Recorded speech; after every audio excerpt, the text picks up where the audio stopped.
జ్యోత్స్న నీ కన్న కూతురు కాదు అని సుమిత్రకి నిజం చెప్పేసిన దక్షిణామూర్తి నిజంగానే దక్షిణామూర్తికి జ్యోత్స్న తన మనవరాలు కాదని నిజం తెలిసిందా?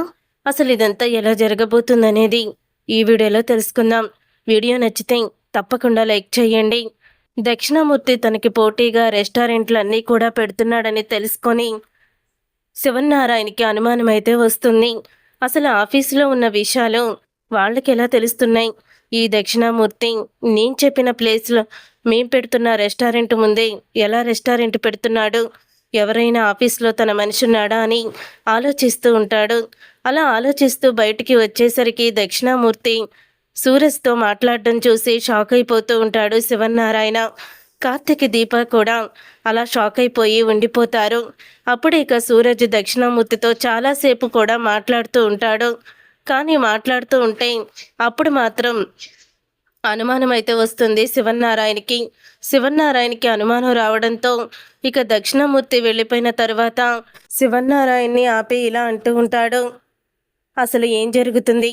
నువ్వు ఆ దక్షిణామూర్తి మనిషివా అని అడుగుతూ ఉంటే దక్షిణామూర్తి ఎవరండి అని అడుగుతూ ఉంటాడు శివన్నారాయణ్ని. సూరజ్, ఇప్పటి వరకు నువ్వు ఎవరితో మాట్లాడావో అతని దక్షిణామూర్తి. అతను నీతో ఏం మాట్లాడుతున్నాడు? నిన్నేం అడుగుతున్నాడు? నిజంగానే అతని గురించి నీకు తెలీదా అని అడుగుతూ ఉంటే ఏం మాట్లాడుతున్నారు మీరు? అతను ఇప్పుడే జస్ట్ నాతో మాట్లాడుతున్నాడు అంతే అని అనగానే లేదు, నువ్వు ఆ దక్షిణామూర్తి మనిషివే అని అంటూ ఉంటే నేను దక్షిణామూర్తి మనిషిని అని మీకెలా తెలుసు అని అడుగుతూ ఉంటాడు సూరజ్. మీ దగ్గర రుజువులున్నాయా? సాక్ష్యాలున్నాయా? కేవలం అతను నాతో మాట్లాడితేనే, అతను నాతో ఇలా కొంచెం సేపు మాట్లాడిన తర్వాత నేను అతని మనిషినేనే అలా అనుకుంటున్నారు మీరు అని అడుగుతూ ఉంటాడు సూరజ్. ఇక సూరజ్ అన్న మాటలకి ఒక్కసారే షాక్ అయిపోతూ ఉంటాడు శివన్నారాయణ. అది కాదు సూరజ్, అతను మా శత్రువు, అందుకే తాతయ్య అతనితో మాట్లాడుతుంటే ఏదో కొద్దిగా అనుమానించారంతే అని కార్తిక్ చెప్తూ ఉంటే, కాదు బ్రదర్, ఆయన ఏం మాట్లాడాడు అని అడగకుండా నువ్వు దక్షిణామూర్తి మనిషివేనా అని అడిగితే అది ఎలా కుదురుతుంది? అది ఎలా సాధ్యమవుతుంది? అలా ఎలా అనుమానించేస్తారు అని అడుగుతూ ఉంటాడు. సరే, ఇంతకు అతను ఏం మాట్లాడాడు నీతో అని అనగానే నేను చెప్పను సార్ అని సూరజ్ చెప్తాడు. ఆ మాట విని కార్తిక్, దీప షాక్ అయిపోతూ ఏం మాట్లాడుతున్నావు సూరజ్? అతను ఏం మాట్లాడాడో చెప్పు అని అడుగుతూ ఉంటే ఈ మాట ముందు అడగాలి కార్తిక్ గారు, తర్వాత అనుమానించి నువ్వు వాళ్ళ మనిషివా వీళ్ళ మనిషివా, అసలు మనిషి మీద నమ్మకం లేకపోతే ఎలాగా అని అడుగుతూ ఉంటాడు. సారీ నిన్ను అనుమానించినందుకు. సరే, అతను ఇంతకీ ఏమన్నాడో చెప్పు అని శివన్నారాయణ అడుగుతాడు. అప్పుడు ఇక సూరజ్, మీరు పెద్దవాళ్ళు, ఇంకోసారి ఇలాగ అనుమానించకండి. అతను నువ్వు ఇక్కడ ఏం చేస్తావు, ఇక్కడ నీ పనేంటి అని అన్నీ కూడా వివరాలు అడుగుతున్నాడు. ఇక్కడ ఎందుకు నువ్వు జాయిన్ అయ్యావు, ఇక్కడ నీకు ఎంత శాలరీ ఇస్తున్నారు, అంతకన్నా నీకు డబుల్ ఇస్తాను, నువ్వు నాతో వర్క్ చేస్తావా అని అడుగుతున్నాడు. నేను నమ్మకంగా ఒక చోట చేరిన చోట మళ్ళీ తిరిగి రానని చెప్తున్నాను, అదే అతనితో వివరంగా మాట్లాడుతున్నాను అని అంటూ ఉంటాడు సూరజ్. ఇక సూరజ్ మాటలకి అప్పుడే శివన్నారాయణ, సారీ సూరజ్, నిన్ను అపార్థం చేసుకున్నాను, ఏమీ అనుకోవద్దు అని అంటూ శివన్నారాయణ అయితే చెప్తాడు. పర్వాలేదు సార్, ఇంకోసారి ఇలాగా అనుమానించకండి అని చెప్తూ ఉంటాడు సూరజ్. అయితే తర్వాత సూరజ్ లోపలికి వెళ్తాడు. వెళ్ళిన తర్వాత అప్పుడే కార్తిక్ దీపతో ఇలా అంటూ ఉంటాడు, అసలు మీ దక్షిణామూర్తి తాత ఎందుకు ఇలా ప్రవర్తిస్తున్నాడు? ఇన్ని రోజులు లేని బంధుత్వం మళ్ళీ ఎందుకు దగ్గరికి వచ్చింది? అసలు ఏమనుకుంటున్నాడు అని అంటూ ఉంటే అప్పుడే ఇక దీప, ఇంకా బాగుంది బావా, నన్ను అడుగుతావేంటి?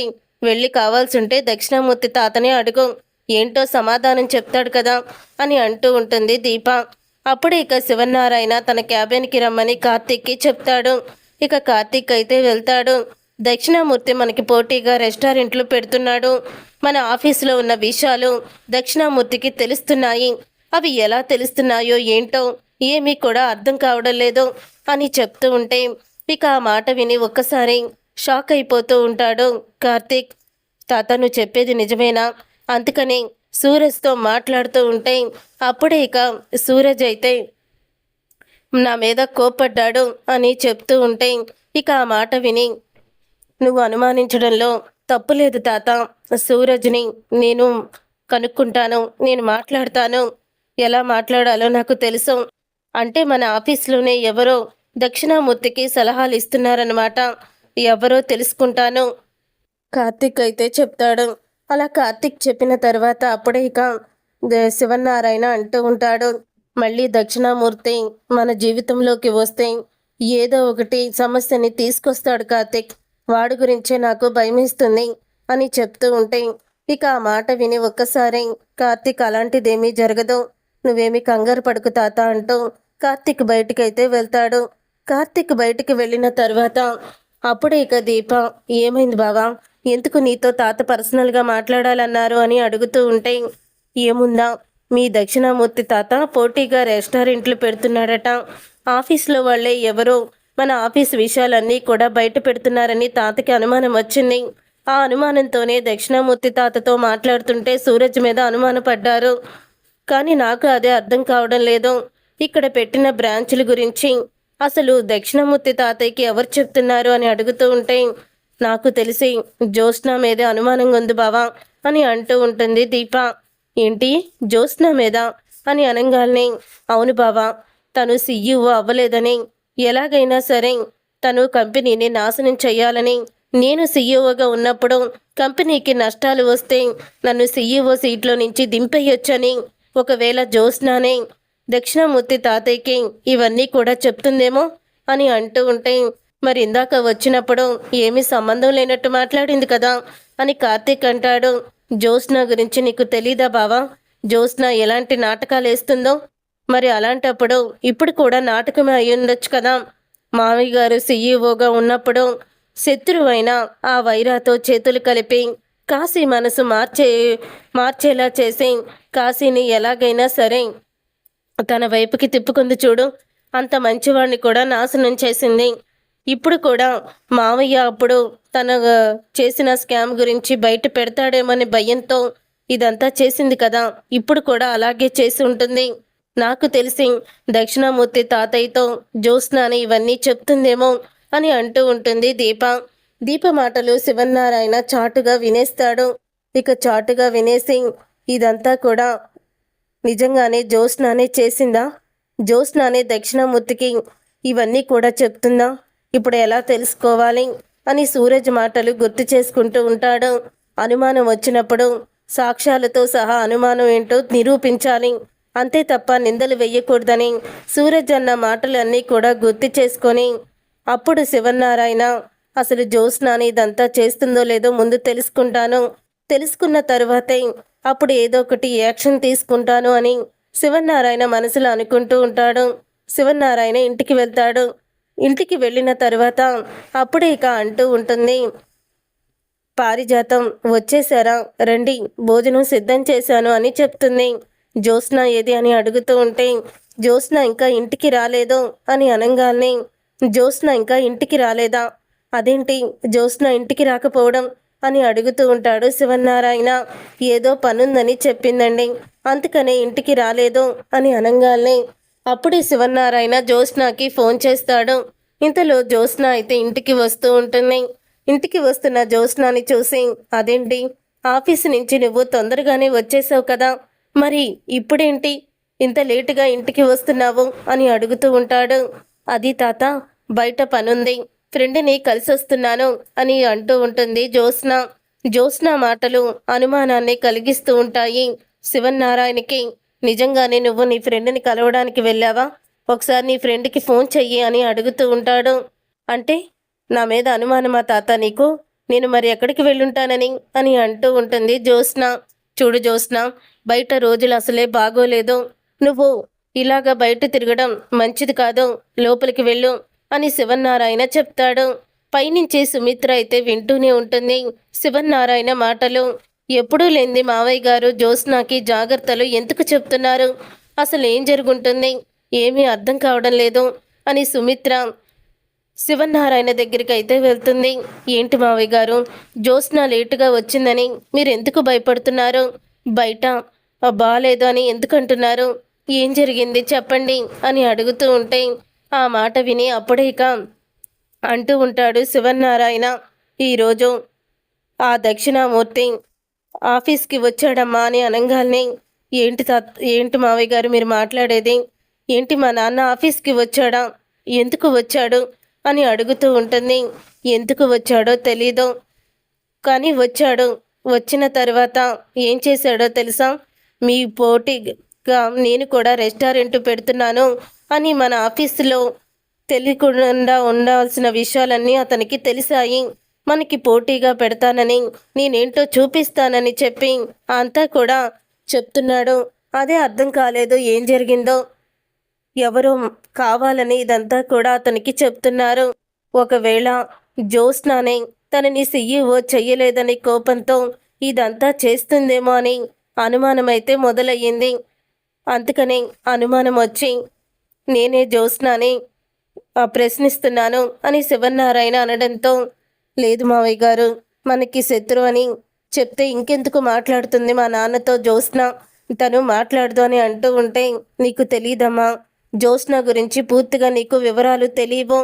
అందుకనే జ్యోత్స్న తక్కువ అంచనా వెయ్యకూడదు. జ్యోత్స్న గురించి మొత్తం తను చేసిన పనుల గురించి నీకు తెలిస్తే తట్టుకోలేవు. అన్నీ ఎక్కువ నీకు చెప్పడం లేదు అని అంటూ ఉంటాడు. సరే, ఈ విషయం గురించి నేను బాగా ఆలోచిస్తాను, నేను చూసుకుంటాను, కానీ నువ్వు వెళ్ళి పడుకో అని సుమిత్రని వెళ్ళమంటాడు. ఇక సుమిత్ర అయితే ఆలోచిస్తూ ఉంటుంది. తరువాత జ్యోత్స్న ఏమైంది తాతకి ఈరోజు అలా మాట్లాడుతున్నాడు అని అనుకుంటూ ఉంటుంది. తర్వాత ఇక శివనారాయణ జ్యోత్స్న రూమ్ దగ్గరికి వెళ్ళి నుంచుంటాడు. అప్పుడే పారిజాతం ఇక్కడున్నారేంటి అని అడుగుతూ ఉంటుంది. జ్యోత్స్నతో మాట్లాడదామని వచ్చాను అని అనగానే అప్పుడే ఇక లోపలికైతే వెళ్తాడు. ఇక జ్యోత్స్న అయితే ఫోన్లో మాట్లాడుతూ తను శివనారాయణ రావడంతో గబగబా ఫోన్ పెట్టేస్తుంది. ఎవరితో ఫోన్లో మాట్లాడుతున్నావని అడుగుతాడు. ఫ్రెండ్ తాత అని అంటూ ఉంటుంది జ్యోత్స్న. చూడు జ్యోత్స్న, నీకు ఒక విషయం చెప్పాలని వచ్చాను. దక్షిణామూర్తి ఉన్నాడు కదా, ఆ దక్షిణామూర్తి గురించి నీకు వివరం చెప్పాలని వచ్చాను అని అనగానే, చెప్పు తాత, దక్షిణామూర్తి మన కుటుంబానికి ఎంత నష్టాన్ని కలిగించాడో మీకు తెలుసు. అంతా కూడా మీకు తెలియాలని వివరంగా చెప్పాను. అతను చేసిన పనికి మీ అమ్మ తన తండ్రిని, తన పుట్టింటిని వదిలేసుకుంది. మీ అమ్మకి ఎంత ప్రాణాపాయ స్థితిలో ఉన్నా వాళ్ళ నాన్న ఉన్నాడు, వచ్చి బోన్ మ్యారో ఇస్తాడని కూడా మేము చెప్పలేదంటే అతను మన ఇంటికి ఎంత శత్రువో చూడు. మరి అలాంటి శత్రువైనా దక్షిణామూర్తికి నువ్వు దూరంగా ఉండాలి అని అంటూ ఉంటే, నేను అసలు దక్షిణామూర్తి తాతతో ఎప్పుడు మాట్లాడలేదు అని అంటూ ఉంటాడు. నువ్వు అంటూ ఉంటుంది జ్యోత్స్న, నువ్వు మాట్లాడావని కాదు, అస్సలు కూడా అతనితో నువ్వు మాట్లాడినట్టు కానీ లేకపోతే ఆఫీస్ విషయాలు ఏదైనా చెప్పినట్టు కానీ తెలిస్తే ఆ తర్వాత నేను వేసే శిక్ష చాలా దారుణంగా ఉంటుంది. ఇప్పటి వరకు నువ్వు చేసిన పనులకి ఏదో చిన్న చిన్న శిక్ష వేశాను, కానీ శాశ్వతంగా ఈసారి మీ అమ్మ నీకు శిక్ష వేస్తుంది, గుర్తుపెట్టుకో అని చెప్పేసి వెళ్ళిపోతాడు. అప్పుడే పారిజాతం లోపలికి వచ్చి, ఏంటే దక్షిణామూర్తి అది ఇది అంటున్నాడు మీ తాత, నువ్వు దక్షిణామూర్తితో మాట్లాడుతున్నావా ఏంటి అని అడుగుతూ ఉండగా, నేను దక్షిణామూర్తితో ఎందుకు మాట్లాడతాను గ్రాని, తాత నన్ను ఎందుకు అనుమానిస్తున్నాడో అర్థం కావడం లేదు. ఉదయం అతను ఆఫీస్కి వచ్చాడు, ఏదో మాట్లాడుకున్నారు, అప్పటి నుంచి తాత ఇలాగే అందరినీ కూడా అనుమానిస్తూ ఉన్నాడు. ఏమైందో ఏంటో అని అంటూ ఉంటుంది జ్యోత్స్న. అప్పుడే పారిజాతం చెప్తుంది, మీ తాత అన్నట్టు నువ్వు మాత్రం దక్షిణామూర్తితో మాట్లాడుకో, మాట్లాడితే మాత్రం ఈ ఇంటికి నువ్వు దూరం అవ్వాల్సి వస్తుంది, గుర్తుపెట్టుకో అని చెప్తూ ఉంటుంది. ఇన్ని రోజులు ఈ ఆస్తి కోసం నిన్ను ఇక్కడ మేము ఉంచాను, కానీ దక్షిణామూర్తి వల్ల ఆ ఆశలన్నీ అడియాసలైపోతాయి, జాగ్రత్తగా ఉండు అని చెప్తాడు. ఇక అలా చెప్పడంతో అప్పుడే ఇక జ్యోత్స్న కూడా ఆలోచిస్తూ ఉంటుంది. తరువాత అన్నట్టుగానే దక్షిణామూర్తి రెస్టారెంట్ పెడతాడు. ఇక్కడ వీళ్ళకి వచ్చిన ఐడియాలే తనకి వస్తూ ఉంటాయి. అలాగే తను రెస్టారెంట్ని రన్ చేస్తూ ఉంటాడు. కొద్దిగా జ్యోత్స్న రెస్టారెంట్ కంపెనీకి అంతా కూడా లాస్ వస్తూ ఉంటుంది. అది చూసి శివనారాయణ అడుగుతూ ఉంటాడు, ఏంటి దీప, ఏం జరుగుతుంది, అసలు మన రెస్టారెంట్కి రావడం జనం తగ్గించారు, ఆ దక్షిణామూర్తి రెస్టారెంట్కి వెళ్తున్నారు పలానా బ్రాంచ్లో అని చెప్పి అంటూ ఉంటే, ఇక ఆ మాట విని అప్పుడే దీప అంటూ ఉంటుంది, అదే అర్థం కావడం లేదు తాతయ్య గారు, మరి తనకి కూడా మనకి వచ్చిన ఐడియాలో ఎలా వస్తున్నాయో తెలియడం లేదు అని చెప్తూ ఉంటుంది దీప. పనికి అందరినీ కూడా తీసుకువచ్చి సీఈఓ సీట్లో కూర్చోబెడితే ఇలాగే ఉంటుంది అని చెప్తూ ఉంటుంది జ్యోత్స్న. అప్పుడే ఇక వచ్చి అంటూ ఉంటాడు కార్తీక్, మరి పనికొచ్చే వాళ్ళని, చదువుకున్న వాళ్ళని పెడితే కోట్ల స్కామ్ చేసి పారిపోతారా అని అడుగుతూ ఉంటాడు. అప్పుడు ఇక ఆ మాట విని ఒక్కసారి జ్యోత్స్న షాక్ అయిపోతూ ఉంటుంది. ఇన్ని రోజులు ఆ స్కామ్ గురించి బావ ఎప్పుడూ కూడా బయట పెట్టలేదు, ఇప్పుడేంటి అలా మాట్లాడుతున్నాడు అని అనుకుంటూ టెన్షన్ పడుతూ ఉంటుంది. స్కామ్ ఏంట్రా అని అడుగుతూ ఉంటే, ఆవు అది తాత అని అనగానే, స్కామ్ ఏంటి బావా, ఎక్కడో ఏదో రెస్టారెంట్లో స్కామ్ జరిగితే మన రెస్టారెంట్లో జరిగిందంటూ చెప్తావా ఏంటి తాతకి అని అడుగుతూ ఉంటుంది జ్యోత్స్న. ఎక్కడో ఏదో జరిగితే మనకే జరిగిందని చెప్తున్నట్టు ఉంది నువ్వు, తాత భయపడతాడు అని జ్యోత్స్న చెప్తూ ఉంటుంది. తాత నువ్వేమీ కంగారు పడుకో, ఆ దక్షిణామూర్తిని ఎలాగైనా ఓడిద్దాము అని అనడంతో అప్పుడే సరే అయితే మీ ప్రయత్నాలు మీరు చెయ్యండి అని చెప్తూ ఉంటాడు శివనారాయణ. తర్వాత సుమిత్రకి ఈ విషయం తెలుస్తుంది.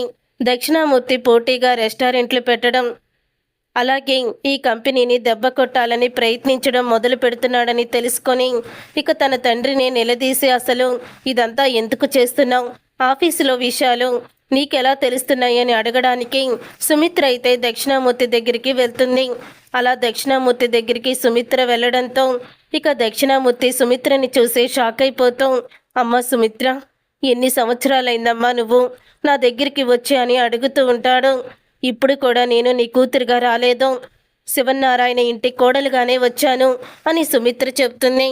చెప్పమ్మా, ఎందుకు వచ్చావు శివనారాయణ కోడలుగా అని అడుగుతూ ఉంటే, ఎందుకు మా మీద ఇలా కక్ష కట్టావు, ఏం చెయ్యాలనుకుంటున్నావు మమ్మల్ని, ఇన్ని సంవత్సరాలు కనపడిన నువ్వు సడన్గా వచ్చి మాకు పోటీగా ఎందుకు రెస్టారెంట్లు పెడుతున్నావు, మాకు వచ్చిన ఐడియాలే నీకెలా వస్తున్నాయి, ఆఫీస్లో నీకు ఎవరు ఉన్నారు నీ మనిషి చెప్పు అని అడుగుతూ ఉంటే, నా కూతురే నీ దగ్గరికి వచ్చి ఇవన్నీ చెప్తుందా అని అడుగుతూ ఉంటుంది. అప్పుడే సుమిత్ర, నీ కూతురు ఎందుకు చెప్తుంది, తను అక్కడ సీఈఓ కదా అని అంటూ ఉంటాడు దక్షిణామూర్తి. నా కూతురు సీఈఓ కాదు, మా ఆడబడుచు కోడలు సీఈఓ దీప, కార్తిక్ భార్య అని అంటూ ఉంటే, నేను కూడా చెప్పేది తన గురించే, తనే కదా నీ కూతురు అని అంటూ ఉంటాడు దక్షిణామూర్తి.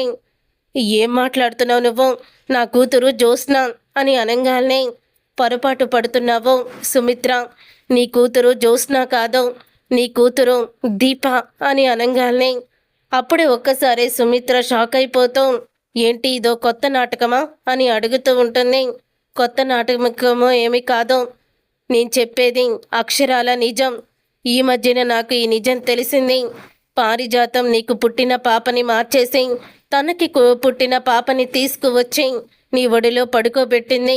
నీ దగ్గర ఇప్పుడు నీ కన్న కూతురుగా పెరుగుతున్న జ్యోత్స్న దాసు కూతురు, పారిజాతం రక్తం, అందుకని పారిజాతం అంత గారాభంగా నీ కూతుర్ని పెంచుతుంది అని నిజాన్ని బయట పెడతాడు. ఆ విషయం విని షాక్ అయిపోతూ ఉంటుంది. అప్పుడే పారిజాతం ఇలా చేసిందని సుమిత్ర అలాగా షాక్ అయిపోతూ, మరి నాకు బోనిమేర ఇచ్చి నా కూతురే కదా నా ప్రాణాలని కాపాడింది అని అంటూ ఉంటే, మీ కూతురు కాదు, నీ ప్రాణాల్ని కాపాడింది దీప, నీ ప్రాణాల్ని కాపాడింది. తన కడుపులో ఉన్న బిడ్డని త్యాగం చేసి మరి నీకు ప్రాణం పొయ్యాలనుకుంది నీ కూతురు, ఇది నిజం. వెళ్ళి డాక్టర్ని నిలదీయి, ఆ డాక్టరే నీకు నిజం చెప్తుంది అని అంటూ ఉంటాడు దక్షిణామూర్తి. ఇక ఆ మాటలన్నీ విని ఒక్కసారి కుప్పకూలిపోతుంది సుమిత్ర. పారిజాతమే ఆ రోజు బిడ్డల్ని మార్చేసింది, కానీ ఈ విషయం మరి మీ అమ్మకి తెలుసో లేదో తెలియదు, కానీ ఆ రోజే మీ అమ్మ కూడా చనిపోయింది. మీ అమ్మని నేనే చంపేశానని నువ్వు అనుకుంటున్నావు, నువ్వు బాధపడుతున్నావు, కానీ నేను ఆ రోజు అసలు మీ అమ్మని చంపలేదు, తను ఎలా చనిపోయిందో కూడా నాకు తెలీదు అని అంటూ ఉంటాడు. అప్పుడే ఇక సుమిత్ర ఏం అర్థం కాక అయోమయంలో ఉండిపోతుంది. జ్యోత్స్న నా కన్న కూతురు కాదా, దీప నా కన్న కూతురా, ఇది ఎలా సాధ్యం, పారిజాతం ఇంత దుర్మార్గంగా ఆలోచించిందా, ఆస్తి కోసం నా కూతుర్ని నాకు దూరం చేసిందా అని సుమిత్ర బాధపడుతూ ఉంటుంది. చూసారుగా ఫ్రెండ్స్, రాబోయే కథలో ఖచ్చితంగా ఇలాగే జరగబోతుంది. మరి ఇప్పటికైనా సుమిత్ర దీపే తన కన్న కూతురు అన్న నిజాన్ని తెలుసుకుంటుందా? అసలు ఏం జరగబోతుందనేది రాబోయే కథలో తెలుసుకుందాం. ఈ వీడియో మీకు నచ్చితే తప్పకుండా లైక్ చేసి ఛానల్ని సబ్స్క్రైబ్ చేసుకొని పక్కనే ఉన్న గంట సింబల్పై ఆల్ అని క్లిక్ చేయండి.